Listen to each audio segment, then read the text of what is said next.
Sekarang saya bacakan editorial UBN Newsroom hari ini. Ingin berkata jujur walau menyakitkan. Dan tema kita hari ini tentang mata uang rupiah yang anjlok. Ya, saya lihat per sekarang 1 US dollar 17.556,50 rupiah. Wah, ini rekor nih. Ya, saya bacakan ini supaya kita mampu menyikapi dengan hati-hati. Edisi Rabu 13 Mei 2026, 26 Zulqa'dah 1447 Hijriah. DPR validasi pelemahan rupiah. Tekanan ekonomi global mulai terasa di kehidupan rakyat. Pelemahan nilai tukar rupiah kini mulai diakui secara terbuka sebagai persoalan serius yang harus segera diantisipasi. Dalam konferensi pers pada Selasa kemarin 12 Mei 2026, Ketua DPR RI Puan Maharani menyatakan bahwa DPR akan mencoba mengatasi penurunan nilai rupiah agar tidak berdampak lebih luas terhadap kondisi ekonomi nasional. Ini kalau udah ngomong kayak gitu, berarti ada masalah nih. Ya, walaupun kalau kantong DPR-nya nggak bermasalah ya. Dia melihat di luar ada masalah, nah, kalau kantong DPR-nya ya aman-aman aja dah. Untuk merespons situasi tersebut, ya katanya, DPR disebut akan segera membahas kebijakan ekonomi makro dan pokok-pokok kebijakan fiskal (PPKF) sebagai bagian dari langkah antisipasi menghadapi tekanan ekonomi yang terus bergerak dan berkembang. Pernyataan ini penting karena menunjukkan satu hal. Pelemahan rupiah tidak lagi dipandang sebagai fluktuasi biasa. Tekanan terhadap mata uang nasional kini mulai dibaca sebagai ancaman yang bisa merambat ke berbagai sektor ekonomi. Namun, satu hal juga perlu dipahami dengan jernih ketika Ketua DPR mengatakan DPR ingin mencegah dampak terhadap ekonomi nasional. Itu bukan berarti dampaknya belum ada ya. Dampaknya sudah ada dan sudah mulai terasa. Yang ingin dicegah adalah agar tekanan ini tidak berubah menjadi krisis yang lebih luas. Mulai dari kurs, harga energi, biaya impor, beban UMKM, daya beli masyarakat, hingga stabilitas fiskal negara. Dan jika melihat kondisi di lapangan, sebagian dampak itu sebenarnya sudah mulai dirasakan masyarakat. Misalnya, kenaikan harga BBM non-subsidi ini menjadi salah satu contoh yang paling nyata. Dalam beberapa pekan terakhir, harga bahan bakar diesel atau solar seperti Pertamina Dex dan Dexlite mengalami kenaikan signifikan di tengah tekanan harga minyak dunia akibat konflik AS-Iran dan ketidakpastian di Selat Hormuz. Nah, ketika BBM naik, efeknya tidak berhenti di SPBU. Ongkos distribusi ikut naik, biaya logistik meningkat, transportasi barang menjadi lebih mahal. Dan pada akhirnya, tekanan itu mulai masuk ke harga kebutuhan pokok. Masyarakat juga mulai mengeluhkan kenaikan harga beberapa bahan pangan dan kebutuhan harian. Apa misalnya? Beras. Wah, kalau beras sudah naik, gawat ini. Minyak goreng, distribusi hasil pertanian, hingga biaya transportasi perlahan ikut terdorong naik. Nah, dalam kondisi daya beli seperti ini yang belum benar-benar pulih, tekanan baru ini menjadi sangat terasa bagi kelas menengah dan masyarakat bawah.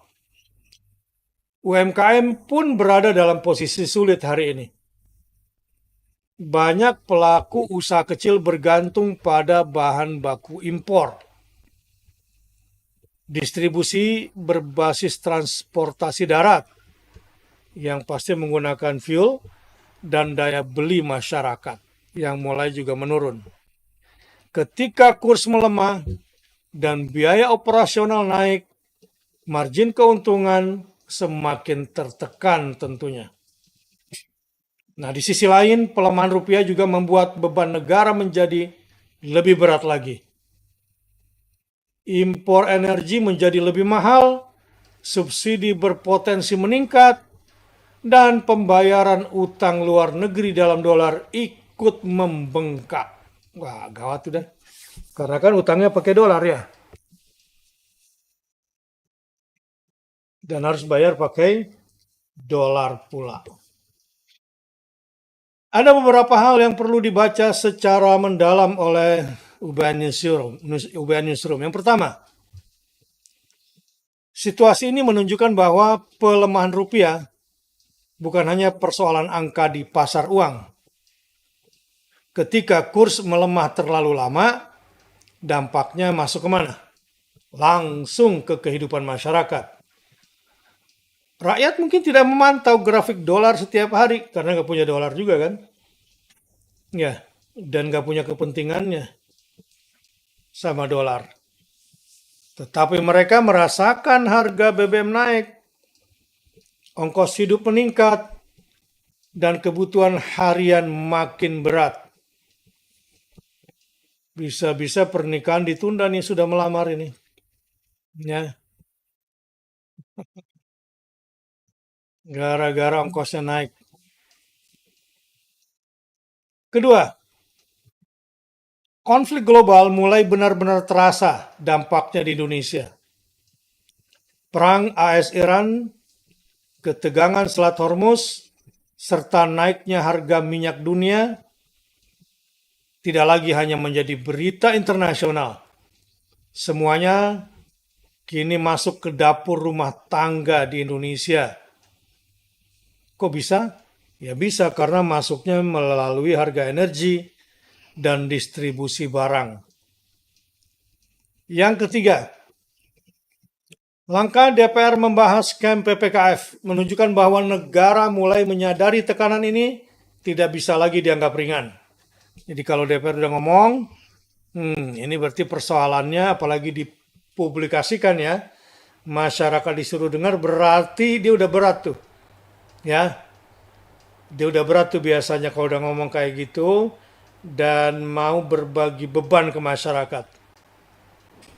Khawatir kalau dia nggak ngasih tahu masyarakat, tiba-tiba meledak, nah itu berbahaya buat dia. Jadi kalau negara sudah mengumumkan seperti ini, terutama lewat DPR, berarti nggak bisa dianggap ringan. Nggak bisa dianggap ringan. Namun masyarakat juga akan menunggu apakah pembahasan tersebut benar-benar menghasilkan kebijakan yang nyata, yang melindungi rakyat. Atau jangan-jangan hanya berhenti di level wacana dan rapat saja. Maka kita semua harus menyoroti dan memantau semuanya. Keempat, Indonesia sedang diingatkan tentang pentingnya ketahanan ekonomi nasional. Tadi saya makan sisa rebusan pisang kepok, ubi ungu, sama singkong putih, broken white.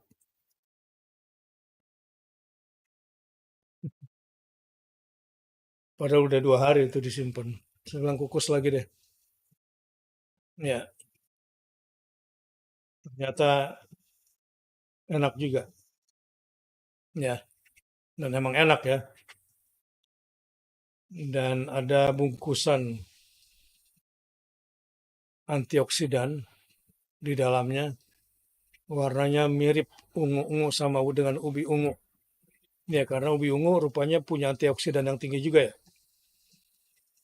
Nah, Indonesia diingatkan tentang pentingnya ketahanan ekonomi nasional. Ngomong-ngomong gimana? Ada perubahan pola nggak konsumsinya? Atau masih konsumsi makanan impor? Selama ini, energi, logistik, dan kebutuhan strategis masih sangat rentan ya terhadap gejolak global karena apa? Impor. Maka setiap konflik di luar negeri akan mudah menggoncang ekonomi dalam negeri. Jadi kita mesti belajar dan jangan malu-malu ya. Bahkan saya juga kalau buka YouTube ya jadi belajar soal tanaman ini, terutama yang sifatnya ketahanan nasional. Kelima, kondisi ini juga menjadi ujian bagi masyarakat ya buat kita semua. Di tengah ketidakpastian global, masyarakat perlu mulai memperkuat disiplin ekonomi keluarga. Bentuknya bagaimana? Disiplin ekonomi keluarga. Harus lebih hati-hati lagi dalam konsumsi. Mengurangi pengeluaran tidak penting. Memperkuat tabungan darurat.